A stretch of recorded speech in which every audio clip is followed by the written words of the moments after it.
Dr. Pierre Hugo and Dr. Leon Jansen van Rensburg were each suspended for 1 month, must each take a prescribing and record-keeping course and pay $3,000 in costs. They each admitted to inappropriate prescribing.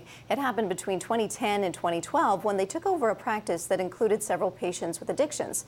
The college found the doctors prescribed medications even after they were advised that one or more patients was trafficking them. Today, I talked to the college's associate registrar about the concerns around physicians overprescribing opioids and the steps being taken to stop it. Well, certainly it is an issue of very considerable concern. For example, the Federation of Medical Regulatory Authorities of Canada, which is the organization that is the umbrella organization for the colleges across Canada, at its upcoming annual meeting is focusing exclusively on inappropriate prescribing of opioids. So there's a lot of efforts with education, with a variety of other things, information that's being provided to try to assist physicians to prescribe appropriately. And then, of course, our college is responsible for taking action if this prescribing has not been appropriate.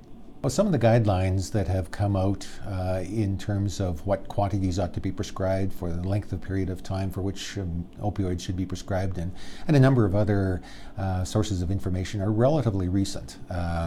So if you were to look at what information was available 10 or 15 years ago, it's very different than the information that's available today.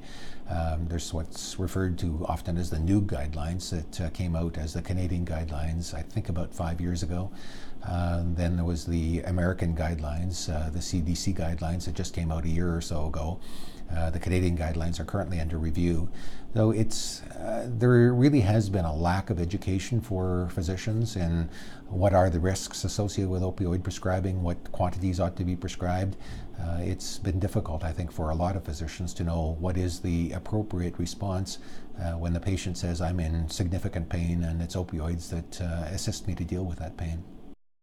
I think there is general consensus based upon what I understand the current status of things is extreme care in introducing people to opioids and using them for shorter periods of time and taking a great deal of care, not dealing with chronic pain through the use of opioids until all other avenues have been exhausted. I don't think that was the state of medicine 10 or 15 years ago. So the second part of the challenge is how do you deal with the patients who may have been on opioids for the last 5 or 10 or 15 years and have been prescribed certain quantities of those opioids. Do you taper them off? Do you tell them that this medication is no longer acceptable to you? Do you continue prescribing? I think those are some of the challenges that physicians face in dealing with an existing population that is already using those medications.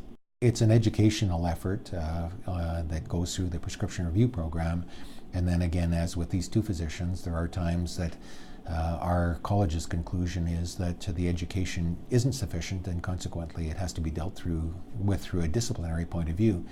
But we also have general education so that we have a opioid prescribing program that will be occurring in the fall of 2017, open to all physicians. We expect most likely it'll be available through the teleconferencing as well.